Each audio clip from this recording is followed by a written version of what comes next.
नमस्कार।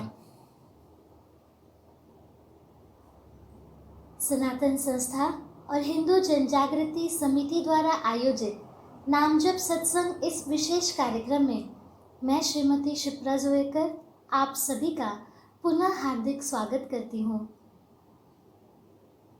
यहाँ के स्थान देवता, वास्तु देवता और भगवान श्री कृष्ण जी के चरणों में प्रार्थना करेंगे कि आज का ये सत्संग निर्विघ्न रूप से संपन्न हो।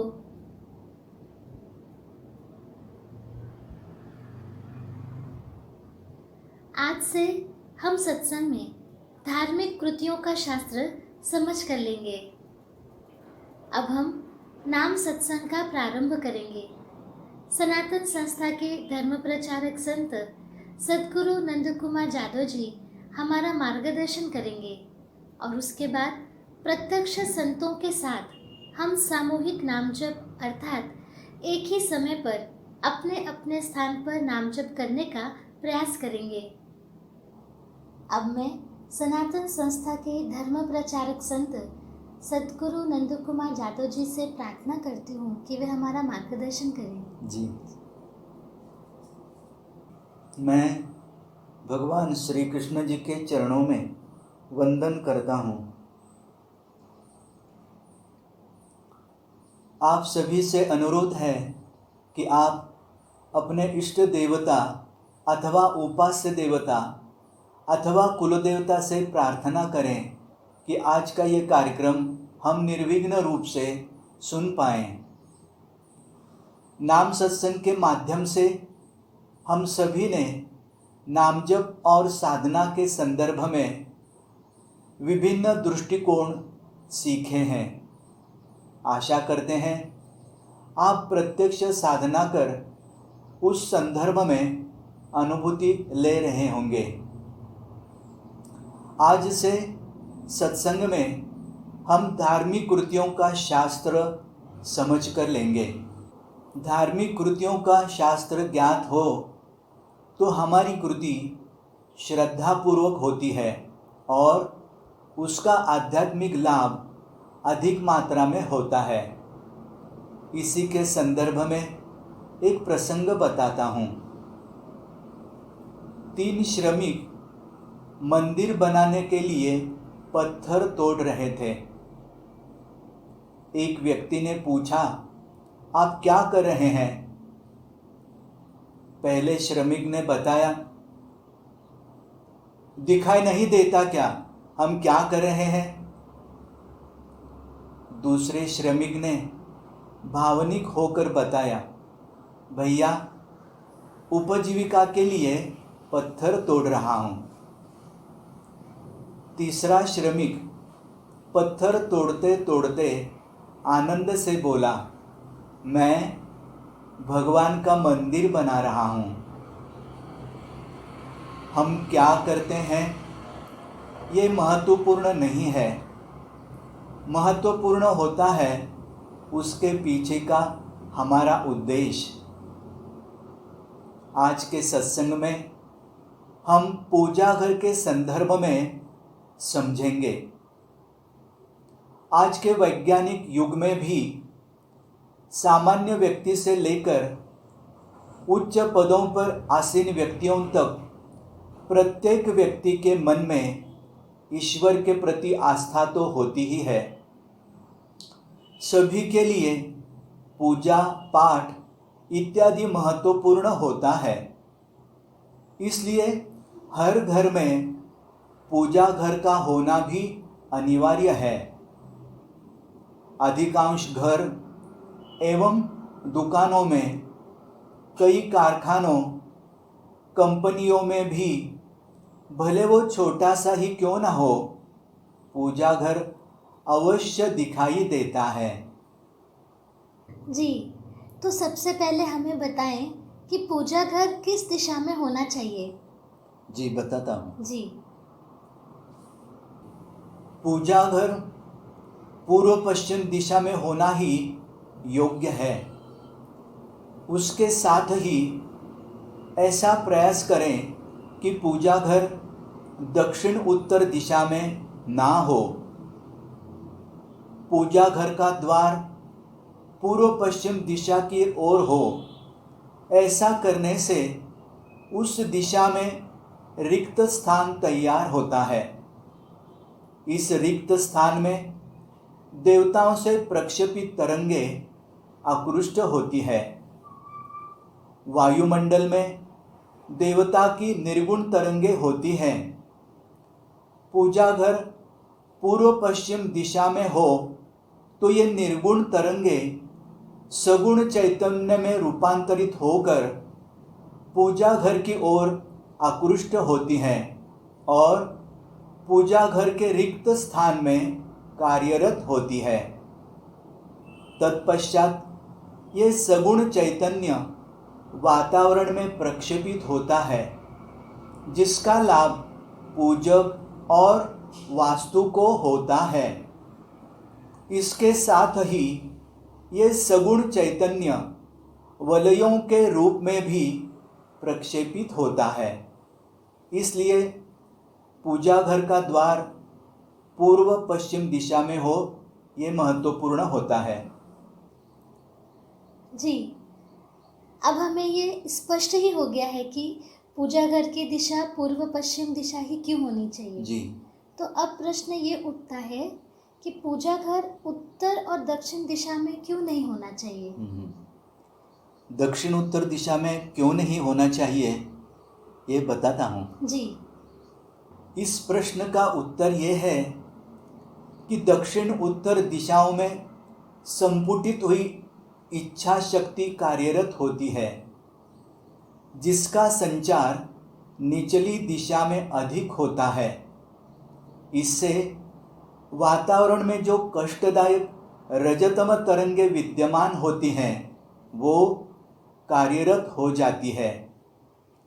इन रजतम तरंगों से देवी देवताओं से प्रक्षेपित होने वाली सात्विकता में बाधा उत्पन्न होती है और पूजक को बहुत ही अल्प आध्यात्मिक लाभ होता है। इसलिए पूजा घर दक्षिण उत्तर दिशा में नहीं होना चाहिए। जी, ये भी समझ में आया। तो अब पूजा घर बनाते समय कौन से सूत्र ध्यान में रखने आवश्यक हैं? जी, वे सूत्र बताता हूँ। जी। हमें ये अवश्य ध्यान में रखना चाहिए कि प्रत्येक वस्तु से सूक्ष्म स्तर पर स्पंदन प्रक्षेपित होते ही हैं। पूजा पाठ में सदैव ऐसी वस्तुओं का उपयोग करना चाहिए जिनसे सत्वगुण के स्पंदन अधिक मात्रा में प्रक्षेपित होते हैं। इसलिए पूजा घर बनाने के लिए किस धातु अथवा पदार्थ का उपयोग किया गया है, इससे लेकर उसका रंग, उसका आकार इत्यादि सभी बातें महत्वपूर्ण हैं। पूजा घर सामान्यतः एक ही बार बनाया जाता है। इसलिए ये बातें यदि हमें ज्ञात हों, तभी हम एक ऐसे पूजा घर का निर्माण कर सकेंगे जिससे अधिक मात्रा में सात्विक स्पंदन मिल सके। जी, पूजा घर बनाने के लिए कौन सी लकड़ियों का उपयोग किया जाना चाहिए? जी, पूजा घर बनाने के लिए कौन सी लकड़ी का उपयोग करना चाहिए और उसके पीछे क्या शास्त्र है, ये भी बताता हूँ। जी। यदि संभव हो तो पूजा घर चंदन अथवा सागवान की लकड़ी का बनाएं। सबके लिए चंदन का पूजा घर बनाना संभव नहीं होता। सागवान में अन्य लकड़ियों की तुलना में सात्विक तरंगे संजोए रखने के साथ साथ उसे प्रक्षेपित करने की क्षमता भी अधिक होती है। भगवान के प्रति पूजक का भाव जैसा है, उसी के अनुसार सागवान से बने पूजा घर के ऊपरी नुकीले भाग की ओर देवी देवताओं की तरंगें आकर्षित होती हैं। इसके उपरांत आवश्यकतानुसार वास्तु में प्रक्षेपित की जाती है। जी, तो अब हमें कृपया ये भी बताइए कि पूजा घर का रंग कौन सा हो। जी, कौन सा रंग होना चाहिए ये भी बताता हूँ। हाँ जी। पूजा घर लकड़ी के रंग का यानी भूरे रंग का होना ही उत्तम है। इसका कारण यह है कि ईश्वर के दो तत्व हैं, सगुण तत्व और निर्गुण तत्व। पंच तत्वों से बना मनुष्य सगुण है, जबकि निराकार ईश्वर निर्गुण है। भूरा रंग सगुण तत्व और निर्गुण तत्व की सीमा रेखा का अर्थात सगुण से निर्गुण की ओर जाने का दर्शक है। पूजा घर का रंग यदि भूरा हो तो वो सगुण निर्गुण की सीमा रेखा पर होता है और वो पूजक को सगुण तत्व से ईश्वरीय निर्गुण तत्व तक पहुंचाने में सहायक होता है। इसलिए पूजा घर का रंग भूरा होना चाहिए। जी, पूजा घर का आकार कैसा हो इसके संदर्भ में अब हमें बताएं। जी, ये महत्वपूर्ण है प्रश्न। जी, इसका उत्तर बताता हूँ। हाँ जी। किसी भी त्रिमितीय वस्तु का आकार दर्शाते समय लंबाई, चौड़ाई, ऊंचाई इस प्रकार दर्शाया जाता है। पूजा घर बनवाते समय लंबाई, चौड़ाई, ऊंचाई का अनुपात 2:1:4 ऐसा होना चाहिए। पूजा घर के इस अनुपात को जानकर आपके मन में प्रश्न उठा होगा कि पूजा घर की ऊंचाई इतनी अधिक क्यों है। ये देवालय के गर्भगृह समान ही रखी जाती है। इसका शास्त्र यह है कि पूजा घर के रिक्त स्थान में सात्विक स्पंदन आकृष्ट होते हैं, इसलिए पूजा घर की ऊंचाई ज़्यादा होती है। हम सभी के मन में एक प्रश्न है कि क्या पूजा घर पर कलश आवश्यक है। ये प्रश्न तो अनेक लोगों को होता है। जी, बताता हूँ इसका उत्तर। हाँ जी।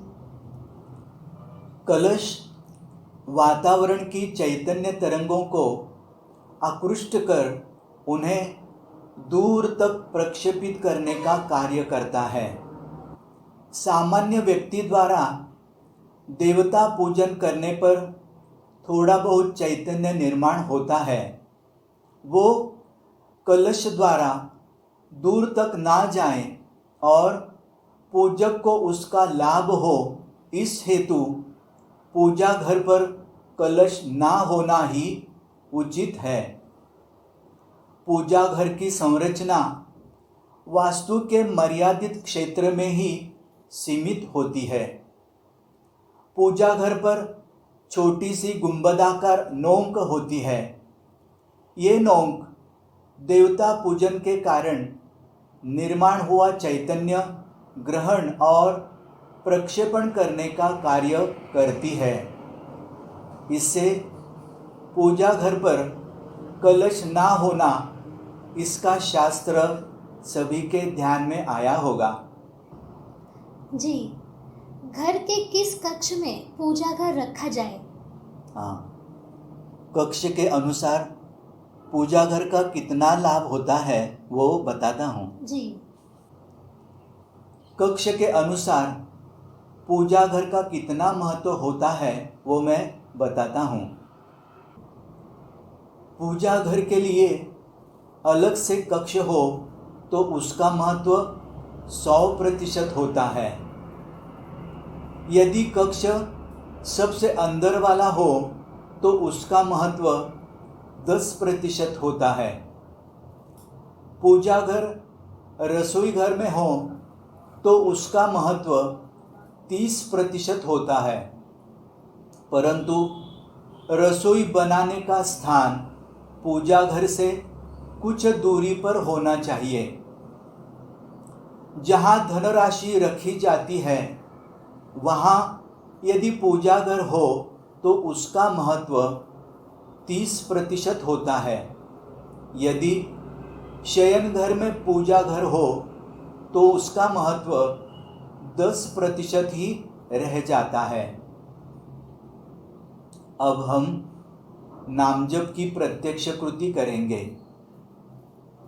विज्ञान में तात्विक अर्थात थ्योरी के लिए अधिक अंक और प्रैक्टिकल अर्थात कृति के लिए कम अंक होते हैं, लेकिन अध्यात्म में तात्विक भाग को केवल 2% ही महत्व है और प्रत्यक्ष कृति अर्थात साधना को 98% महत्व होता है। तो आइए हम भी इसका अनुभव लेने का प्रयास करते हैं। अब हम नामजप की प्रत्यक्ष कृति करेंगे। नामजप करते समय अधिकांशतः मन में विचार आते हैं। मन का आलंबन अर्थात मन किसी सूत्र पर एकाग्र करने से विचार कम होते हैं और मन की एकाग्रता शीघ्र साध्य होती है। आप भी नामजप करते समय भगवान श्री कृष्ण के छायाचित्र की ओर देखकर नामजप करते हैं तो नामजप अच्छा होगा। नामजप करते समय मन को कैसे लगा इसका निरीक्षण करने का प्रयास करें। इससे हमारे मन की अड़चनें ध्यान में आएंगी। इन अड़चनों और मन की शंकाओं को आप सत्संग में पूछ सकते हैं, जिससे आपको इनका समाधान मिलेगा। साथ ही आपको यदि कुछ आध्यात्मिक अनुभव अर्थात अनुभूतियाँ होती हैं तो वे भी हमें बताएं। उसका भी अध्यात्म शास्त्रीय विश्लेषण हम सत्संग में लेंगे। और अब नामजप के संबंधी अधिक सूचनाएं श्रीमती क्षिप्रा जी हमें देंगी। जी, सद्गुरु जादव जी, आज पूजा घर के विषय में इतनी महत्वपूर्ण जानकारी शास्त्र आपने हमें बताया, उसके लिए हम बहुत कृतज्ञ हैं। आशा है आज के सत्संग में बताई गई बातें आपको पूजा घर का स्थान सुनिश्चित करने में अवश्य सहायक होंगी। हमने इस सत्संग में पूजा घर के संदर्भ में जो चर्चा आरंभ की है वही अगले सत्संगों में भी जारी रहेगी। अगले सत्संगों में देवी देवताओं की प्रतिमाओं की संरचना और पूजा के एक उपकरण कलश संबंधी जानकारी हम देखने वाले हैं। अब हम श्री कृष्ण जी का नामजप ऑडियो के द्वारा यहाँ लगाएंगे। इस ऑडियो की एक विशेषता है, सनातन संस्था की संत श्री चित्त शक्ति श्रीमती अंजलि गाडगिल जी ने इस सात्विक जप का उच्चारण किया है। यदि आपके उपास्य देवता अथवा कुल देवता अलग हैं और आप उनका नाम जप करना चाहते हैं तो आप अपना माइक म्यूट कर सकते हैं और नाम जप कर सकते हैं। नाम जप का आरंभ करने से पहले हम अपने इष्ट देवता, कुल देवता या भगवान श्री कृष्ण जी से प्रार्थना करेंगे। हमारा नाम जप भावपूर्ण और एकाग्रता से करवा लीजिए, यही आपके चरणों में प्रार्थना है।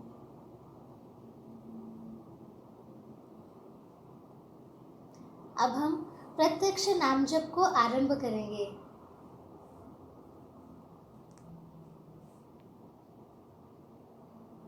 ओम नमो भगवते वासुदेवाय। ओम नमो भगवते वासुदेवाय।